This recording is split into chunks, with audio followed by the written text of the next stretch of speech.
Hello guys, welcome back to our channel.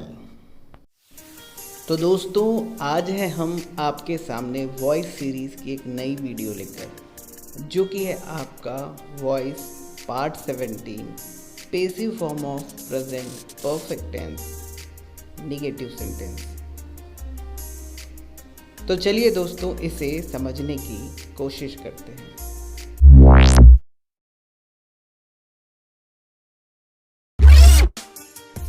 तो दोस्तों, जैसा कि हमारा टॉपिक है passive form of present perfect tense negative sentence. दोस्तों, वॉइस सामान्यतः दो प्रकार के होते हैं। पहला होता है एक्टिव वॉइस, दूसरा होता है पेसिव वॉइस। और इसके साथ ही नेगेटिव सेंटेंस यानी कि नकारात्मक वाक्य वे वाक्य होते हैं जिसमें किसी कार्य को ना करने का बोध होता है और जिसमें नकारात्मक शब्द हिंदी में कहें तो नहीं और इंग्लिश में कहें तो नॉट शब्द का उपयोग किया जाता है। इसे हम नकारात्मक वाक्य या फिर नेगेटिव सेंटेंस कहते हैं। तो दोस्तों, हमारे प्रेजेंट परफेक्ट टेंस के नेगेटिव सेंटेंस के एक्टिव वॉइस का जो फॉर्मूला होता है वो होता है आपका सब्जेक्ट प्लस हैज़ या have plus not plus verb का थर्ड फॉर्म प्लस ऑब्जेक्ट और लास्ट में फुल स्टॉप। इसी प्रकार इसके पेसिव वॉइस का जो फॉर्मूला होता है वो होता है आपका ऑब्जेक्ट प्लस हैव या has plus not plus been plus verb का third form plus by plus subject और लास्ट में फुल स्टॉप। दोस्तों, आप इन दोनों फॉर्मूले में आप देख रहे होंगे कि दो हेल्पिंग वर्ब कॉमन है, जो कि है आपका हैज़ और हैव। तो दोस्तों, यहाँ पे हैज़ का उपयोग किया जाता है यदि आपका subject he, she, it, name और सिंगुलर हो। इसी प्रकार दोस्तों, हैव का उपयोग किया जाता है यदि आपका सब्जेक्ट आई, वी, यू, दे और प्लूरल है। चलिए दोस्तों, एक उदाहरण लेते हैं। जैसे कि मैं किताबें नहीं बेच चुका हूँ। इससे हम ये भी बोल सकते हैं कि मैं किताबें नहीं बेच पाया हूँ, बशर्ते ये हो कि जो समय है वो काफ़ी पुराना समय हो, बीत चुका हो। दोस्तों, यहाँ पे सब्जेक्ट यानी कि कर्ता या कहें कार्य करने वाला है मैं, जिसे इंग्लिश में कहते हैं आई, क्योंकि यदि मैं प्रश्न पूछता हूँ कि कौन किताबें नहीं बेच चुका है तो जवाब आता है मैं, जिसे हम इंग्लिश में कहते हैं आई। ऊपर फॉर्मूले में आप नज़र डालें तो आप पाओगे कि सब्जेक्ट के बाद में है आपका हेल्पिंग वर्ब, जो कि है आपका हैज़ या हैव। और थोड़ी देर पहले मैंने आपको बताया था कि यदि आपका सब्जेक्ट आई हो तो वहाँ पे हेल्पिंग वर्ब लगता है हैव।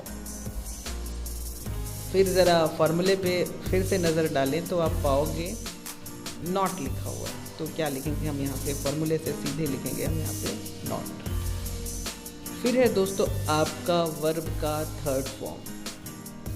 यहाँ पे दोस्तों वर्ब यानी कि क्रिया यानी कि होने वाला कार्य है बेचना, जिसे इंग्लिश में कहा जाता है सेल। तो वर्ब के तीन फॉर्म होते हैं, प्रेजेंट, पास्ट और पास्ट पार्टिसिपल। तो हमारा वर्ब है सेल यानी कि बेचना। इसके भी तीन फॉर्म होंगे, जो कि होगा इसका प्रेजेंट फॉर्म होगा सेल ही, इसका पास्ट फॉर्म होगा सोल्ड और इसका पास्ट पार्टिसिपल फॉर्म भी होगा सोल्ड। चूँकि यहाँ पे फॉर्मूले में वर्ब का थर्ड फॉर्म लिखा है जो कि है आपका सोल्ड, तो क्या लिखेंगे हम यहाँ पे? सोल्ड। उसके बाद आता है दोस्तों आपका ऑब्जेक्ट, जिसे हिंदी में कर्म कहते हैं, जो कि वाक्य में कर्ता, सब्जेक्ट और क्रिया वर्ब को छोड़ करके बचता है। तो दोस्तों यहाँ पे मैं यानी कि आई हुआ आपका सब्जेक्ट, बेचना जो कि सेल था जिसका सोल्ड हो चुका है वो होगा आपका क्रिया।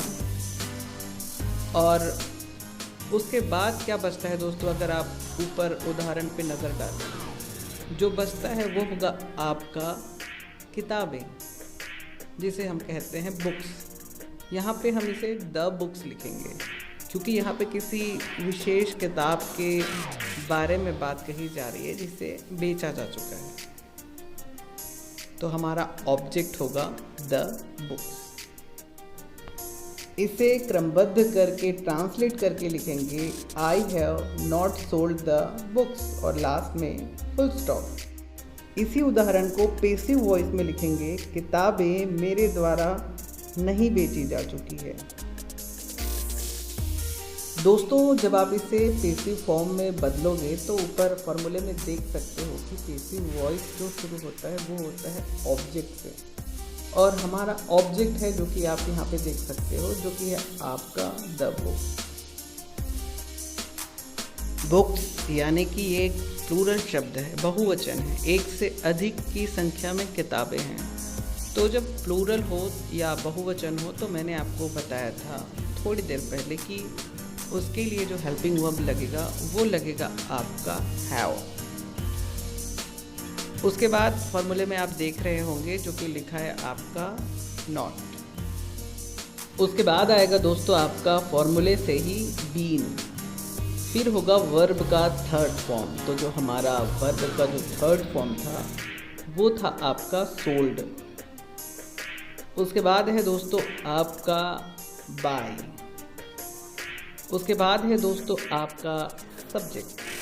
तो यहाँ पे एक्चुअल में सब्जेक्ट के ऑब्जेक्ट फॉर्म यूज़ किए जाते हैं। यहाँ स्क्रीन में मैंने कुछ सब्जेक्ट्स के ऑब्जेक्ट फॉर्म दिए हुए हैं, आप देख सकते हैं। और यहाँ पे हमारा जो सब्जेक्ट है जो कि है आपका आई, इसका जो ऑब्जेक्ट फॉर्म होगा वो होगा आपका मी। तो हम क्या लिखेंगे इसे, मी। तो दोस्तों हम इसे भी ऊपर दिए गए फॉर्मूले के हिसाब से अरेंज करके, क्रमबद्ध करके, ट्रांसलेट करके लिखेंगे। तो क्या लिखेंगे, the books have not been sold by me और लास्ट में फुल स्टॉप। चलिए दोस्तों एक और उदाहरण लेते हैं जो कि होगा आपका वह क्रिकेट नहीं खेल चुका है। यहाँ पे दोस्तों कर्ता यानी कि सब्जेक्ट यानी कि कार्य करने वाला जो है वो है आपका वह, जिसे हम इंग्लिश में कहते हैं ही। क्योंकि यहाँ पे खेल चुका है बोला जा रहा है तो वो किसी लड़के की ओर या किसी पुरुष की ओर संकेत कर रहा है, तो उसके लिए हम ही शब्द का उपयोग करते हैं। उसके बाद फॉर्मूले में देख सकते हो हेल्पिंग वर्ब दिए गए हैं। तो ही के लिए जो हेल्पिंग वर्ब लगता है वो होगा आपका हैज़। फिर है फॉर्मूले से आपका नॉट, क्योंकि ये नकारात्मक शब्दों के बारे में बात कर रहे हैं हम यहाँ पे। फिर है दोस्तों आपका वर्ब का थर्ड फॉर्म। तो यहाँ पे जो वर्ब यानी कि क्रिया यानी कि होने वाला कार्य है खेलना, जिसे इंग्लिश में कहा जाता है प्ले। तो पहले की तरह से वर्ब के 3 फॉर्म होते हैं, प्रेजेंट, पास्ट और पास्ट पार्टिसिपल। तो हमारा जो वर्ब है जो कि होता है आपका प्ले, इसका प्रेजेंट फॉर्म होगा प्ले ही, पास्ट फॉर्म होगा प्लेड और पास्ट पार्टिसिपल फॉर्म भी होगा आपका प्लेड। तो यहाँ पे हम पास्ट पार्टिसिपल फॉर्म कहें या वर्ब का थर्ड फॉर्म जैसे फॉर्मूले में दिया हुआ है तो लिखेंगे हम इसे प्लेड।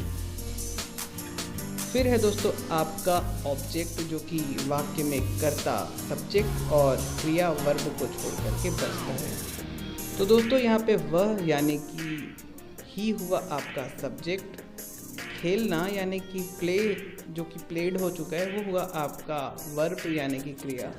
तो बचता क्या है, अगर आप ऊपर उदाहरण पे फिर से नज़र डालें, जो बचता है वो है आपका क्रिकेट, जिसे हम लिखेंगे क्रिकेट। तो दोस्तों इसे ऊपर दिए गए फॉर्मूले के हिसाब से क्रमबद्ध करके ट्रांसलेट करके कैसे लिखेंगे, he has not played cricket और लास्ट में फुल स्टॉप। इसी चीज़ को जब आप पेसिव वॉइस में लिखो हिंदी में तो क्या लिखोगे, क्रिकेट उसके द्वारा नहीं खेली जा चुकी है। तो यहाँ पे दोस्तों पेसिव वॉइस ऑब्जेक्ट से शुरू होता है जो कि होगा आपका क्रिकेट। क्रिकेट दोस्तों एक नाम है जो कि एक स्पोर्ट का है और नेम के साथ लगता है आपका हेल्पिंग वर्ब हैज़, तो लिखेंगे हम यहाँ पे हैज़। और उसके बाद आएगा दोस्तों आपका नॉट जो कि फॉर्मूले में है। फिर आएगा आपका बीन, वो भी फॉर्मूले में है। और उसके बाद है दोस्तों आपका वर्ब का थर्ड फॉर्म जो कि होगा आपका प्लेड, जो मैं आपको बता चुका हूँ। फिर आएगा फॉर्मूले से देख सकते हैं बाय।